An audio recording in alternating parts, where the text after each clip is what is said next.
बेळगाव महापालिकेमध्ये कन्नड सक्तीविरोधात जी परवा प्राधिकरणाची बैठक झाली, कन्नड सक्ती करण्यासाठी बैठक झाली, त्याविरोधात महाराष्ट्र एकीकरण युवा समितीच्या माध्यमातून आम्ही बैठक घेतली आणि बेळगावातले महापौर तसेच लोकप्रतिनिधींना भेटून ही सक्ती तात्काळ थांबवण्यासाठी निवेदन देण्याचं ठरवलं. बेळगावमध्ये गेल्या 70 वर्षापासून आमचा महाराष्ट्र एकीकरण समितीचा आणि मराठी भाषिकांचा संघर्ष चालू आहे.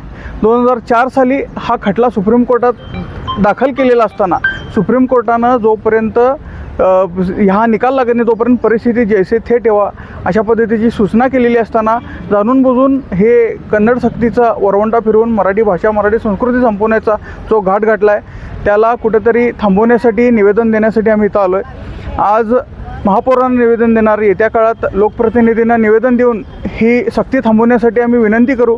जर त्यांनी नाही थांबवली तर रस्त्यावर उतरून तीव्र आंदोलन केल्याशिवाय मराठी भाषिकांना पर्याय राहणार नाही असा इशारा परवासुद्धा आम्ही बैठकीत दिला आणि आतासुद्धा आम्ही तीच भूमिका या ठिकाणी घेणार आहे. साहेब, आता तुम्ही गेल्या सभेमध्ये आपण एक निर्णय घेतला होता की जनप्रतिनिधीला राष्ट्रीय नेत्यांना पण भेटतो म्हणून. काय झालं, कुठपर्यंत त्याने नेत्यांना काय तुम्ही आता संपर्क केलेला आहे, काय तुमच्या संपर्कात त्यांनी आहेत? नाही, अगदीच 2 दिवस आधी आम्ही बैठक घेऊन हा निर्णय घेतला होता. आज महापौरांना निवेदन देऊन त्याची सुरुवात करणार आहे. आम्ही बऱ्यापैकी लोकांना संपर्क करण्याचा प्रयत्न त्या ठिकाणी करतो आहे.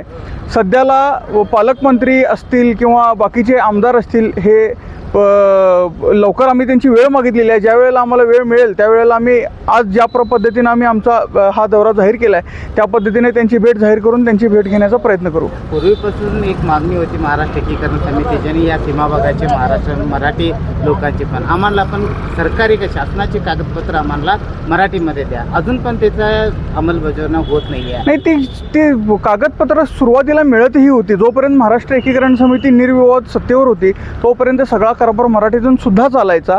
आणि तुम्ही जर विचार केला तर निवडणुकीच्या वेळेला सगळेच राष्ट्रीय पक्ष प्रचाराच्या वेळेला 100% मराठीचा वापर करतात.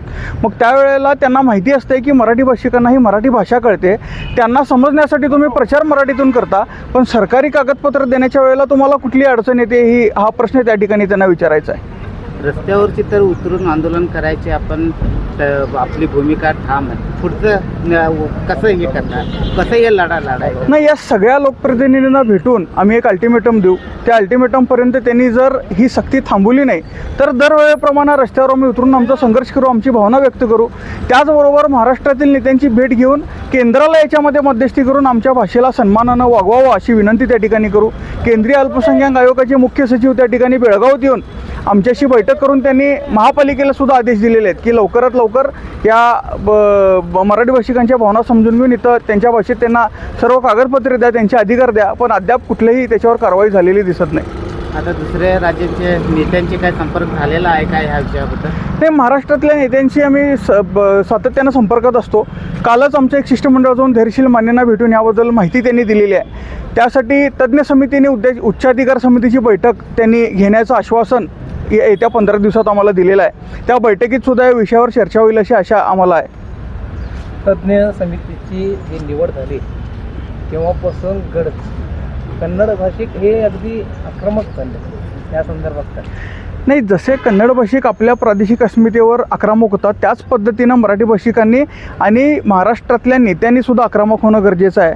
आम्ही कुठल्याही भाषेला विरोध करत नाही. भाषा सगळ्या प्रत्येकाने शिकल्या पाहिजेत, प्रत्येक भाषेचा सन्मान राखला पाहिजेत.